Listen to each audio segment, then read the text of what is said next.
चला आपण एंट्रीचं ledger posting कसं करायचं ते पाहत होतो आणि पर्यंत आपण आलेलो होतो. तर आता तिथनं पुढं आपण पाहूया. पहा एकच झूम करतो. आता आपण कंबाईन एंट्री शिकलेलो आहे जर्नल मध्ये, बरोबर ना? तर कंबाईन एंट्री कशी होते की एकापेक्षा जास्त अकाउंटला डेबिट किंवा एकापेक्षा जास्त अकाउंटला क्रेडिट ज्यावेळेस आपण करतो त्यावेळेस त्याला काय म्हणतो आपण? कंबाईन एंट्री म्हणतो. तर एक या ठिकाणी नॅरेशन दिलेलं म्हणजे ट्रान्झॅक्शन दिलेलं आहे की 28 जानेवारी 2000 paid ₹3000 as a rent and ₹5000 as a salary. Entry काय होईल त्याची कोण सांगते?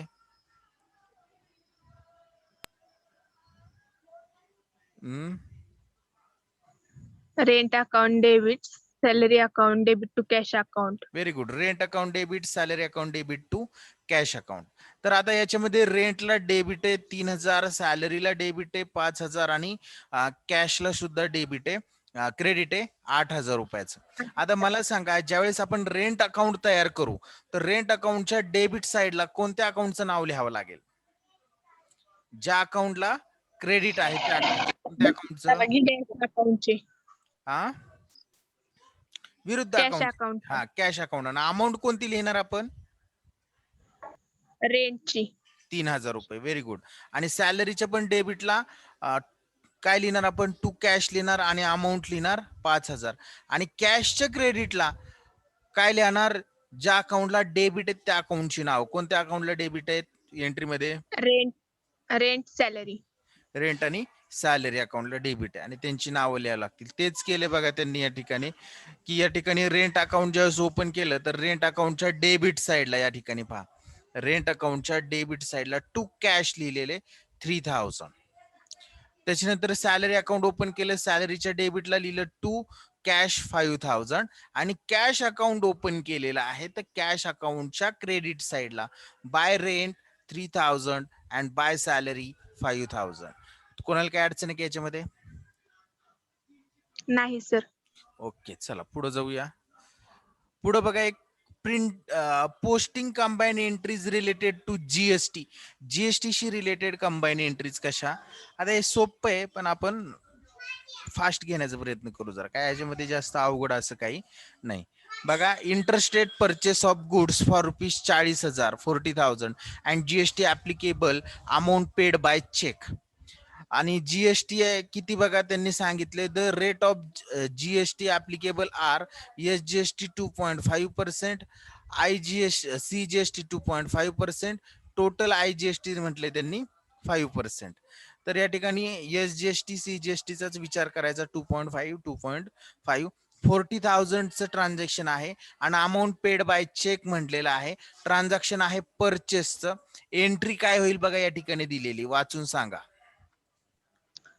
Purchase account debit, input CGST account debit, input SGST account debit to bank account. Very good. Purchase account debit, purchase is your expenses, expenses increase झाले त्याला करतो debit म्हणून purchase debit.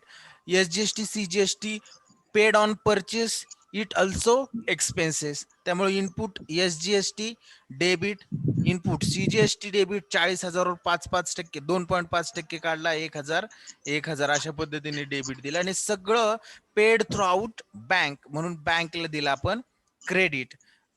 How many amount? तर 42,000 रुपयाचं credit आपण बँकेला दिलेलं आहे. आणि याचं लेजर पोस्टिंग बघा, आता या ठिकाणी परचेस अकाउंट तयार केलेलं असणार आहे. परचेस अकाउंटच्या डेबिट साईडला आपल्याला ज्या अकाउंटचं जनरल एंट्रीमध्ये क्रेडिटला नाव दिलेलं, म्हणजे ज्या अकाउंटला क्रेडिट दिलेलं आहे त्या अकाउंटचं नाव लिहावं लागेल. कोणाला क्रेडिट आहे जनरल एंट्रीमध्ये? Bank account. बँकला. म्हणजे परचेसच्या डेबिटला टू बँक आणि अमाऊंट कशाची लिहिणार? जी परचेसची आहे तीच. किती रुपये? 40,000. 40,000 रुपये. Very good. आणि नेक्स्ट बघा, इनपुट एसजीएसटी. आता इनपुट एसजीएसटी अकाउंट ओपन करणार आपण, त्याच्या डेबिटला ज्या अकाउंटला क्रेडिट आहे एंट्रीमध्ये, तर बँकला क्रेडिट तर बँकला क्रेडिट देणार आणि अमाऊंट कोण कशाच लिहिणार? एसजीएसटीची. किती रुपये? 1,000. 1,000 रुपये. तेच त्यांनी या ठिकाणी केलेले पहा. फर्स्ट पहा, त्यांनी काय केले? परचेस अकाउंट तयार केलेले. आणि त्याच्यानंतर त्या ठिकाणी टू बँक लिहिलेलं आहे आणि अमाऊंट लिहिली 40,000 परचेसची. Then after input SGST account open केलेलं आहे नेक्स्टला आणि त्या ठिकाणी पण टू बँक लिहिली आणि SGST अमाऊंट लिहिली 1,000. Then after CGST account open केले इनपुट CGST. त्याच्या डेबिट साईडला टू बँक 1,000 रुपये आणि हे सगळं कशा थ्रू दिलेत पैसे बँक अकाउंट एक तयार केले म्हणून बँक अकाउंटच्या क्रेडिट साईडला ज्या अकाउंटला डेबिट होते जनरल एंट्रीमध्ये कशाला डेबिट होते purchase input SGST input CGST यांना डेबिट होते म्हणून आपण काय केलं by purchase account by input SGST by input CGST 40,000 1,000 1,000 असं टोटल क्रेडिट आहे बँकेला 42,000चं. सोपं आहे ना काय अवघड आहे ह्याच्यामध्ये नाही सर. नाही. देन नेक्स्ट पहा त्या ठिकाणी posting of entries from subsidiary books. आता सबसिडरी बुक्स मध्ये एंट्रीज कशा पोस्ट करायच्या आता सबसिडरी बुक्स म्हणजे कोणते book cash book cash with bank column जे असतं ते बुक असेल त्याच्यानंतर परचेस बुक वगैरे असतात तर ते सबसिडरी बुक्स असणार आहेत. तर त्यामध्ये आपल्याला एंट्री कशा करायच्या ते पाहायचं आहे. तर त्या ठिकाणी लिहिले separate of cash column and bank column with save as a cash and bank account. त्यामुळे आपल्याला कॅश अकाउंट ओपन करावं लागतं बँक अकाउंट ओपन करावं लागतं आणि त्यामध्ये जर्नल एंट्री ज्या असतील त्याचं लेजर सुद्धा तयार करावे लागतात आणि मग त्याचं ट्रान्झॅक्शन डेबिट साईडला लिहावं लागतं किंवा काही जर क्रेडिट असेल तर क्रेडिट साईडला ते पोस्टेड करावे लागतात. मग ते कशा पद्धतीने जर पर्सनल अकाउंट असेल रिअल अकाउंट असेल नॉमिनल अकाउंट असेल त्याचे नियम फॉलो करून ते लिहावं लागतं. हे सगळं ह्या पॅरेग्राफ मध्ये दिलेलं आहे वेगळं असं काही दिलेलं नाही त्यामुळे मी ते काही डिटेल मध्ये वाचणार नाही. आणि नेक्स्ट त्यांनी पहा या ठिकाणी दिलेले पोस्टिंग फ्रॉम पेटी कॅश बुक. पेटी कॅश बुक म्हणजे काय होत कोण सांगू शकतंय का की पेटी कॅश बुक का मेंटेन करायचं असतं.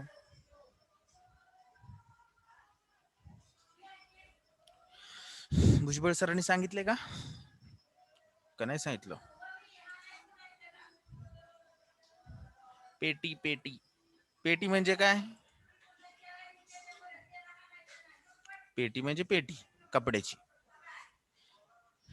तुम्हाला पेटी शब्द माहिती आहे का नाही मराठीतला पेटी शब्द इंग्लिश मधला जाऊ द्या पेटी कॅश बुक मधला जाऊ द्या मराठी पेटी शब्द माहिती आहे ना कोणाला माहिती सांग बरं पेटी शब्द नाही माहित सर. नाही माहित पेटी शब्द खरंच नाही माहित. खरंच नाही माहित. अरे बापरे. पेटी कॅश घरात तुमच्या कोणाची पेटी बिटी आहे का नाही. सुटकेस माहिती सुटकेस हो जी सुटकेस असती त्यालाच पेटी म्हणतात मराठीमध्ये. म्हणजे जुन्या काळात पेट्या असायच्या पेट्या म्हणजे काय की तुम्ही जर जुन्या मालिका बघितल्या की मोठ्या प्रकारची एक ट्रम्प असायची म्हणजे असे चौकोनी त्याला वर झाकण आणि त्याच्यामध्ये काही महत्वाचे दस्तऐवज सोन्याचे दागिने वगैरे वगैरे असायचे त्याला मराठीमधनं पेटी असं म्हटलं जातं. मग पेटी कॅश बुक वरनं पेटी हा शब्द आठवला म्हणून मी तुम्हाला सहज विचारलं. तर पेटी कॅश बुक मीन्स काय असेल कॅश बुकच आहे परंतु याच्यामध्ये कॅश ट्रान्झॅक्शन मोठ्या प्रमाणात रेकॉर्ड केले जात नाही.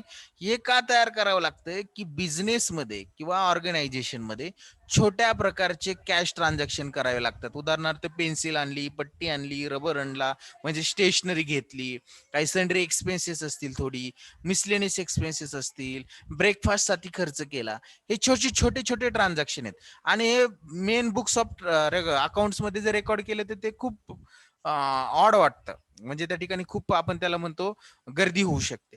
तर त्यासाठी एक ठराविक निधी पेटी म्हणजे असा ठराविक निधी काय अशा एक्सपेन्सेस साठी बाजूला काढून ठेवला जातो आणि त्या निधीची विल्हेवाट कशी लावली हे रेकॉर्ड करण्यासाठी पेटी कॅश बुक तयार केलं जातं.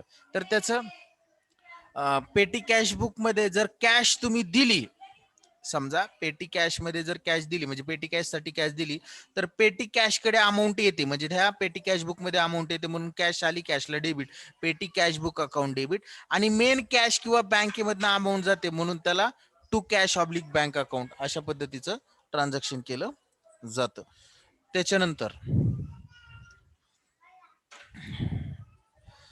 जर समजा पेटी कॅश साठी जर आलेले पैसे एक्सपेन्सेस केले तर एक्सपेन्सेस जे काही इंडिव्हिज्युअली एक्सपेन्सेस असतील त्या एक्सपेन्सेसचं नाव, उदाहरणार्थ ब्रेकफास्ट, स्टेशनरी वगैरे वगैरे, तर त्याचं डेबिट आणि पेटी कॅश मधनं पैसे गेले म्हणून पेटी कॅशला क्रेडिट. तर अशा पद्धती इथं पण travelling convenience, postage, printing and stationery, sundry expenses account debit to petty cash account, हे सगळे एक्सपेन्सेस आहेत. एक्सपेन्सेस झाले त्याला डेबिट देणार आणि पेटी कॅशला काय देणार, क्रेडिट देणार. तर याचं रेकॉर्ड कसं होणार आहे पेटी कॅशचं ते बघूया. तर या ठिकाणी तर ते रेकॉर्ड असंच होतं, म्हणजे पेटी कॅशचं असं काही वेगळं तुम्हाला लेजर्स वगैरे तयार करावे लागत नाही. अशा पद्धतीच्या जनरल एंट्री करून ते रेकॉर्ड करावं लागतं.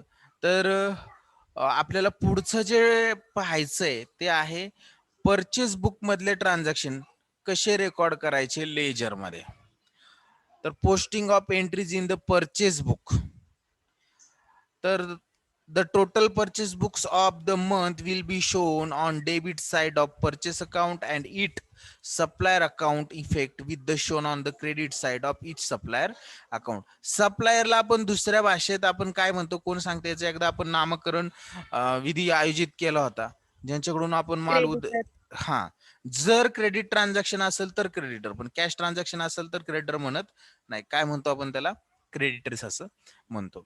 तर परचेस बुक कसं असतं, तर परचेस बुकचा त्या ठिकाणी फॉर्मॅट दिलेला आहे, date, particular, inward invoice number, ज्याच्याकडून माल घेतला, एलएफ लेजर फॉलो आणि कितीचा माल घेतला, अमाऊंट. तर पहिल्यांदा बघा त्यांनी डिसेंबर 5, 2018 ला मुद्रा स्टोअर मधनं 15,000 रुपयाचा गुड्स परचेस केलाय. त्याच्यानंतर 21 डिसेंबरला आकाश कंपनी लिमिटेड कडून 12,000 रुपयाचा गुड्स परचेस केला. असे टोटल परचेसेस 27,000 रुपयाचा. आता याचं रेकॉर्ड करत असताना पहा एक गोष्ट लक्षात ठेवायची की आपल्याला परचेस अकाउंट जर तयार केलं तर परचेस अकाउंटच्या डेबिट म्हणजे परचेसची एंट्री काय होते, कोण सांगते?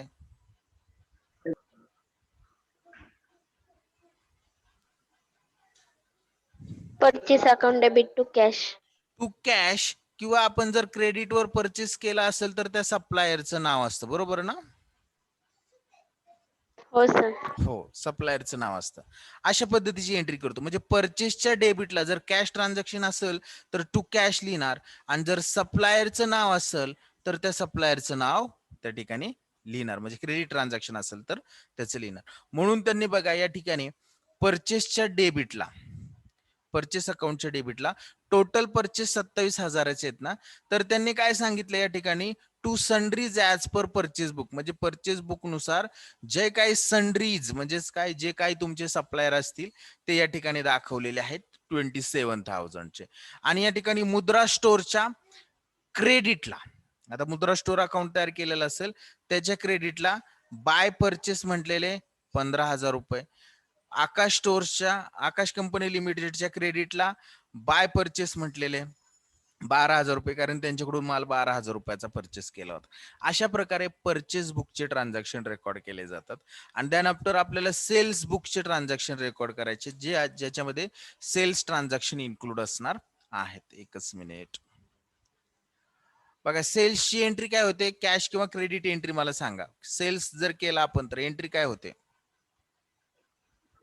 Cash account debit to sales account. Cash account debit to, आपण ज्याला माल विकलेला आहे अशा कस्टमरचं नाव म्हणजे डेटरचं नाव असतं, म्हणून कॅश ऑब्लिक, जर उधारीवर माल विकला असेल तर त्या कस्टमरचं नाव. अकाउंट डेबिट, मी दोन्हीचं कंबाईन सांगतोय म्हणून ऑब्लिक करून कस्टमर लिहिलेले. To sales account, to sales account. याच्यामध्ये एक गोष्ट लक्षात ठेवायची, कॅश अकाउंटच्या डेबिटला आपण काय लिहिणार?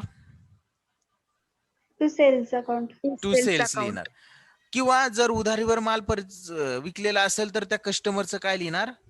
कस्टमर अकाउंट नाव तयार लिहून. करणार, कस्टमर अकाउंट तयार करणार आणि त्या कस्टमरच्या डेबिटला टू सेल्स लिहिणार, कस्टमरच्या डेबिटला टू सेल्स. तर सेल्सची एंट्री बघा, सेल्स बुक या ठिकाणी अशा पद्धतीचं असतं. तर सेल्स मध्ये बाय सबसिडरीज ऍज पर सेल्स 40,000. आता एकच मिनिट हा, ठिकाणी मला असं वाटतंय की आपण डायरेक्ट पुढच्याच पेजवर गेलो, कारण की या ठिकाणी त्यांचं एक हे दिलं होतं, एक्झाम्पल दिलं होतं. तर एक्झाम्पल मध्ये काय सांगितले, सेल्स बुक दिलेले. नरेंद्र आणि देवेंद्र, नरेंद्र महाराष्ट्राचे, देवेंद्र केंद्राचे मुख्यमंत्री होते, त्यावेळेस ते पुस्तक छापले होते म्हणून त्या दोघांची नावं आलेली. तर नरेंद्र अँड देवेंद्र, नरेंद्रला तुम्ही सेल्स केलेला आहे 22,000चा आणि देवेंद्रला सेल्स केलेला आहे 18,000 रुपयाचा. टोटल सेल्स आहे तुमचा 40,000 रुपये. तर हा कुठं रेकॉर्ड करणार आहे आपण, सेल्स अकाउंटच्या कुठं, डेबिट का क्रेडिटला सेल्स रेकॉर्ड करतो?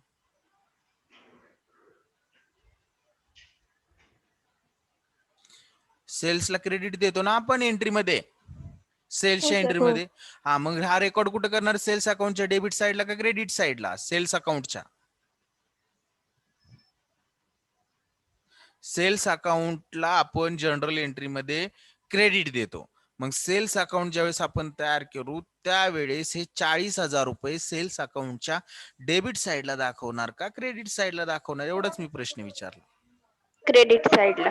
Very nice, Credit side. Credit साइडला. म्हणूनच त्यांनी बघा कॅश म्हणजे सेल्स बुक वरनं ज्या सनरीज आहेत, म्हणजे 40,000 रुपयाचे जे सेल्स आहेत ते सेल्स अकाउंटच्या क्रेडिट साइडला दाखवलेले आहेत. आणि ज्यांच्याकडून ज्यांना हा सेल केलेला आहे त्यांच्या डेबिट साइडला, म्हणजे नरेंद्रला सेल्स केला, नरेंद्रच्या डेबिटला 2 सेल्स 22,000 अँड देवेंद्रला सुद्धा सेल्स केलेला आहे 18,000चा, म्हणून त्याच्या डेबिट साइडला 2 सेल्स 18,000. कळतंय काय चाललंय का काहीच कळना? समजते sir. Okay. Then after number next त्यांनी असं सांगितलंय की आपल्याला एंट्री करायच्यात परचेस रिटर्न बुक आणि purchase outward return, purchase return किंवा रिटर्न आउटवर्ड बुकच्या. तर या ठिकाणी एक वाक्य दिले, the total purchase return book will be shown on credit side of purchase return account and the supplier's account effect will be shown on the debit side of separately for each supplier. एकच minute हा, मला एक call येतो, एकच minute. हा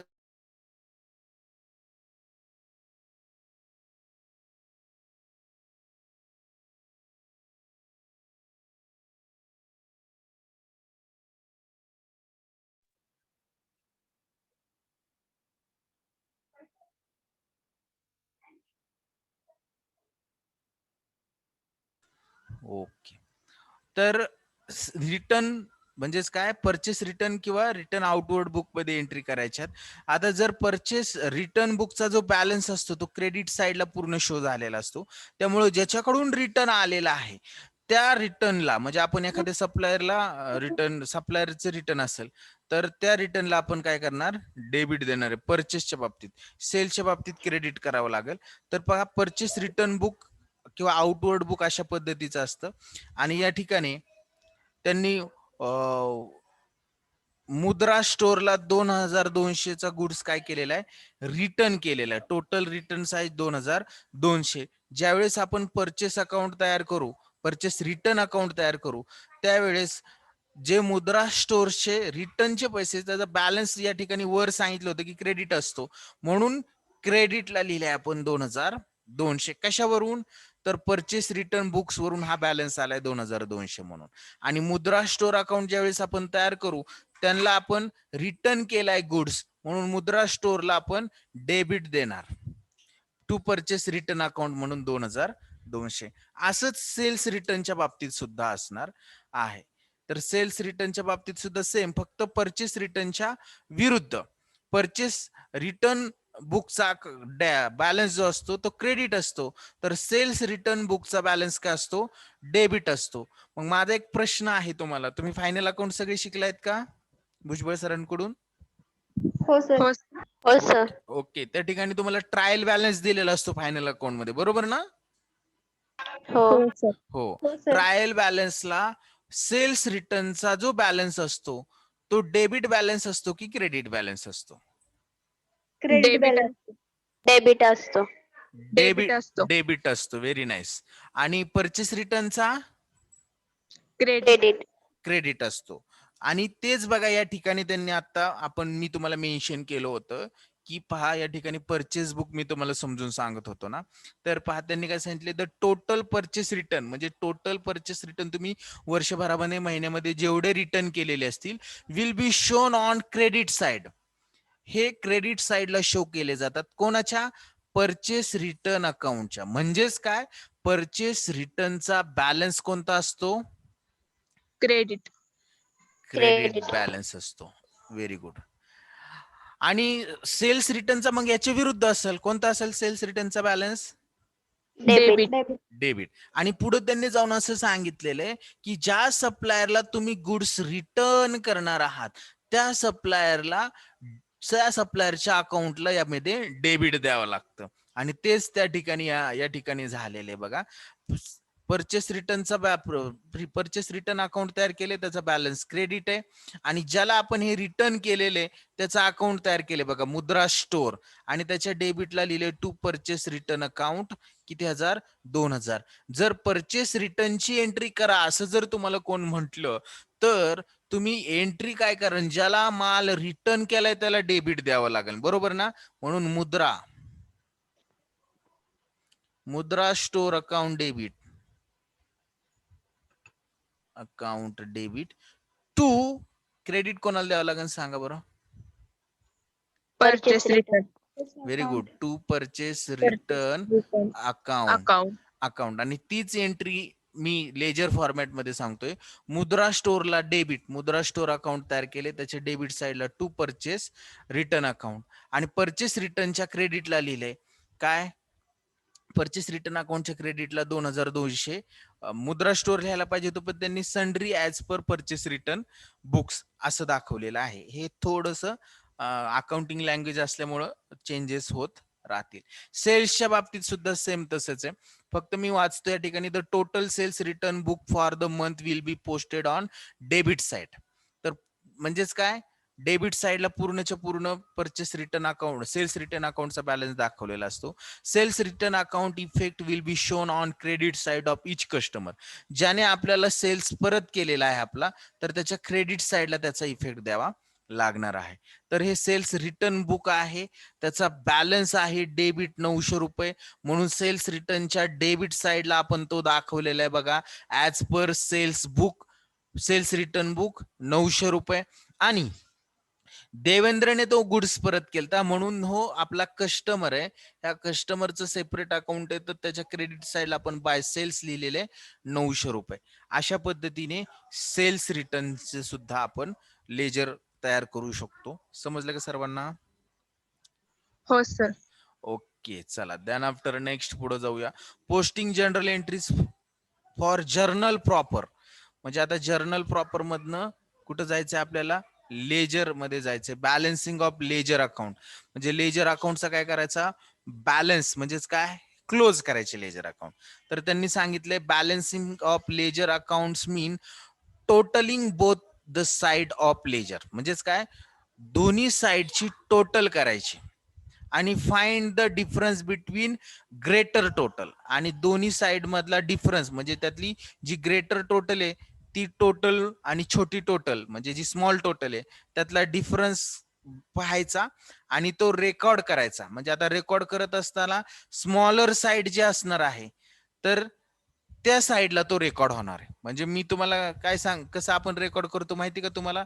समजा आता हे लेजर आहे असं समजा, याची ही डेबिट साइड आहे आणि याची ही क्रेडिट साइड आहे. डेबिट साइडची जर टोटल जास्त असेल तर आपण काय करतो? ती क्रेडिटला लिहितो आणि ही 900 रुपये म्हणजे छोटी अमाऊंट जर असेल ती वजा करतो आणि त्याचा बॅलन्स कुठं दाखवतो? वजा करून जे उत्तर येईल ते क्रेडिट साइडलाच दाखवतो, बरोबर ना? हो. हा, म्हणून त्यांनी म्हटलंय की स्मॉलर साइडला काय केलं जातं? तो डिफरन्स रेकॉर्डिंग केला जातो असं त्यांनी सांगितलेलं आहे. आणि त्याच्या स्टेप दिलेले आहेत. ह्या स्टेप काय एवढ्या अशा वाचायची गरज नाही. स्टेप अतिशय सोप्यात आपण बघितलेलं आहे तरी पण मी थोडक्यात वाचून टाकतो. Take the total of both side that is debit side and credit side. दोन्ही साइडची टोटल करा, डेबिट आणि क्रेडिट साइडची. त्याच्यानंतर find out the difference between of both side. म्हणजे ह्या दोन्ही साइड मधल्या जी जास्त आहे जी कमी त्यामधला जो डिफरन्स आहे वजाबाकी करतो आपण आणि तो डिफरन्स कॅल्क्युलेट करतो. If the debit side total is more than the credit side, म्हणजे डेबिट साइडची टोटल जर मोठी असेल क्रेडिट साइड पेक्षा then the different will be shown on credit side. त्यावेळेस डिफरंट कुठं असतो? क्रेडिट साइडला. जर असं अजून एक्सप्लेनेशन डिटेल मध्ये देतो म्हणजे तुमच्या लक्षात येईल. हे आपलं लेजर आहे असं समजा. लेजरची आहे डेबिट साइड आणि ही आहे क्रेडिट साइड.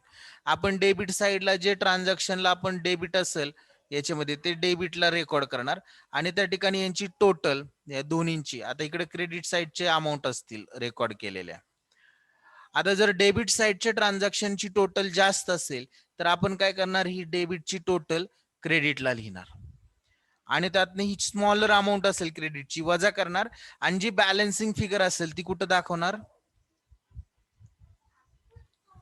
क्रेडिटला दाखवणार. बरोबर ना, हो सर. क्रेडिटला दाखवणार. पण याला आपण काय म्हणतो, डेबिट बॅलन्स का क्रेडिट बॅलन्स म्हणतो, कारण की डेबिट साइड मोठी म्हणून क्रेडिटला लिहिली आणि क्रेडिटच्या छोट्या अमाऊंट वजा केल्या आणि त्याचा डिफरन्स कुठं आला, क्रेडिट साइडला आला आणि तो क्रेडिट साइडला शो केला.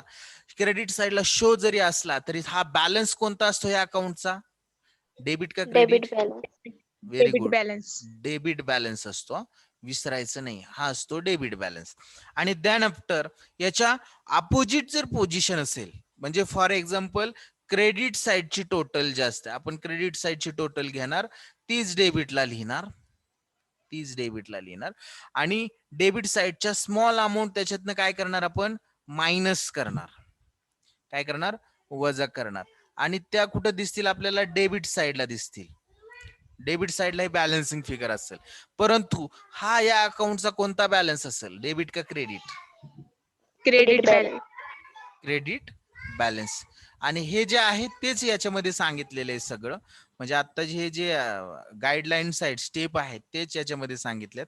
बघा त्यांनी काय सांगितलंय, if the debit side of total is more than the credit side then the difference will be shown on credit side said. मग त्याला काय म्हणतो आपण, बाय बॅलन्स कॅरीड डाऊन. जर हा बॅलन्स क्रेडिट साइडला आला, म्हणजे उत्तर जर क्रेडिट साइडला आलं तर त्याला आपण म्हणणार बाय बॅलन्स कॅरीड डाऊन. आणि जर डेबिट साइडला असेल तर त्याला काय म्हणणार आपण, to balance carried down. Very good, to balance carried down. अशा पद्धतीने त्या ठिकाणी लिहिणार आहोत आणि त्यांनी तेच दिले बघा या ठिकाणी, carried down in particular column and difference amount in show amount column, आणि त्याचा डिफरन्स अमाऊंट कॉलम मध्ये दाखवलेला असतो. Same in the credit side, असं सेम क्रेडिट साइडच्या बाबतीत झाले. जर क्रेडिट साइड मोठे असेल डेबिट साइड पेक्षा तर त्याचा जो डिफरन्स आहे तो डेबिट साइडला दाखवला जातो आणि त्या ठिकाणी टू बॅलन्स कॅरीड डाऊन असं लिहिलं जातं आणि त्याची जी अमाऊंट आहे त्या अमाऊंट कॉलम मध्ये लिहिलेली दाखवली जाते. त्याच्यानंतर the closing balance of different ledger account are shown in the opening balance for the next period. आता एक गोष्ट मला फक्त क्लिअर करायची आहे की मी काय सांगितलं तुम्हाला की हा जो आहे हा क्लोजिंग बॅलन्स आहे त्या वर्षीचा. पुढच्या वर्षी ज्या वेळेस हे अकाउंट आपण ओपन करू, म्हणजे आता या ठिकाणी इथं अकाउंट ते ओपन झाले, हा जो क्लोजिंगचा बॅलन्स आहे क्रेडिटचा तो पुढच्या वर्षी कॅरी फॉरवर्ड करत असताना आपण कुठं दाखवणार, डेबिटला. डेबिटला. आणि काय म्हणणार त्याला, to balance brought down. Brought down. कुठला, क्रेडिटचा डेबिटला दाखवणार आणि डेबिटचा जो बॅलन्स आहे तो कुठं दाखवणार, क्रेडिटला. क्रेडिटला. त्याला काय म्हणणार, by balance brought down. Brought down. समजतंय ना, हो समजतंय? सर. Okay okay. तर तेच त्यांनी या ठिकाणी सांगितलेलं आहे बघा. The closing balance of different ledger account are shown as a opening balance for next period. Closing balance show on debit side. जर closing balance debit side ला असेल तर ledger account will be show as a opening balance on credit side. जर debit साइडचा balance असेल तर पुढल्या वर्षी तो ओपनिंग ज्यावेळेस आपण अकाउंट ते तयार करू त्यावेळेस तो क्रेडिट साइडला दाखवावा लागेल आणि तो बिगिनिंग कशापासून होईल, बाय बॅलन्स ब्रॉड डाऊन पासून. आणि याच्या विरुद्ध त्यांनी या ठिकाणी सांगितले closing balance show on credit side. जर क्लोजिंग बॅलन्स क्रेडिट साइडला असेल तर त्याचा ओपनिंग बॅलन्स नेक्स्ट अकाउंटिंग इयरला दाखवत असताना आपल्याला डेबिट साइडला दाखवावं लागेल आणि त्या अकाउंटची सुरुवात टू बॅलन्स ब्रॉड डाऊन ने होणार आहे. हे सर्वांना क्लिअर झालं का? हो sir. Okay okay. Then next जाऊया, एकच मिनिट.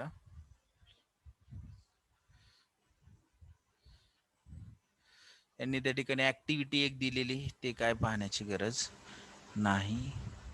त्याच्यानंतर पर्सनल अकाउंट, रिअल अकाउंट आणि नॉमिनल अकाउंटचं जे लेजर्स आहेत, बॅलन्सिंग ऑफ लेजर्स अकाउंट्स, तर त्याच्यामध्ये बॅलन्सिंग ऑफ पर्सनल अकाउंट म्हटलंय त्यांनी. तर काय दिलंय ते फक्त जर असं वाचूया आणि आपण, मला वाटतं आज थांबावं.